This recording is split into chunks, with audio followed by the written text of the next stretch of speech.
no amount of money can take that away, right?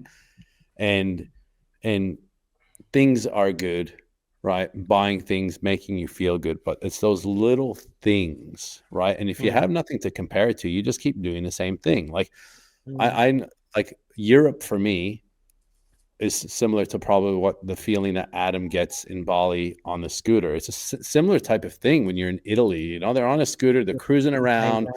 Like it's just you're going to the cafe. Like it's not as showy. It's not as like look at me, and everyone trying to compete each other for the biggest house on the block. And I've got, you know what I mean, this plunge, and I got this fucking red light bed, and I've got, you know what I mean, like all these things. We just fill ourselves up with things. And Eric, yeah, it's just getting very, very clear. Getting very, very clear on that is important, right? Eric, it's funny, right? Like, because like no one's sitting here saying that you shouldn't go on a holiday. Like next year, we're gonna go to Europe for the first time in like 3 or 4 years, and we're gonna spend hopefully a week or two with you guys wherever we're in. And like for the first time in so long, I'm looking forward to a holiday. I don't reckon I looked forward to a holiday since 2019. All my holidays since 2019, up until the last day, I wasn't thinking about the holiday. I was thinking about work or e-commerce sales or the trades or whatever. And it's like now I'm kind of like feeling like I was feeling 5-10 years ago, where you kind of look forward to a holiday again. So a holiday is good, but it's like the holidays that I went on in the last few years, I reckon I missed them because my head wasn't even there. You know what I mean? My head wasn't even on the holidays. My head was elsewhere.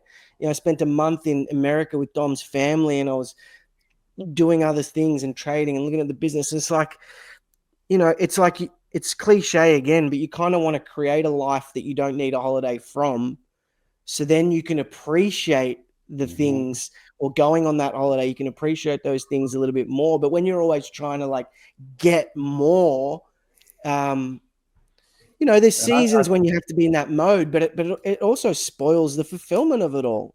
And Mark, I don't want this to be a shit on Australia thing at all, but I think this is why a lot of Australians are leaving, is because they just need a break. They need to put themselves in an environment where they can lower the pressure that's on families, like coming here, the house I'm looking at, let's say it's a little under $1.5 million. And that's like when you tell people here, I'm looking at a place for 1.3 or 4 million, whatever. They're like, holy shit, bro, it must be a fucking mansion. Like that's what they say to you. Like, so the whole game gets reset.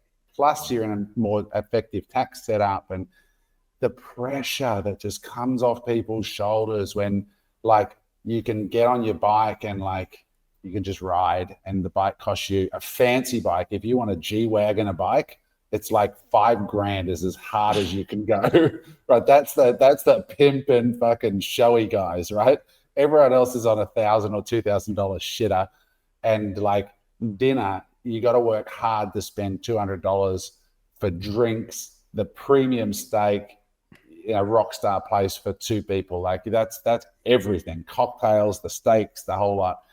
And so when you sort of just move into that like environment where the values are different, the pressure's lower, you start to feel so different as a person. You just feel, and I think Australians, and again, it's not to shit on Australia, it's just that I just want to recognize, because I know it now looking back, is that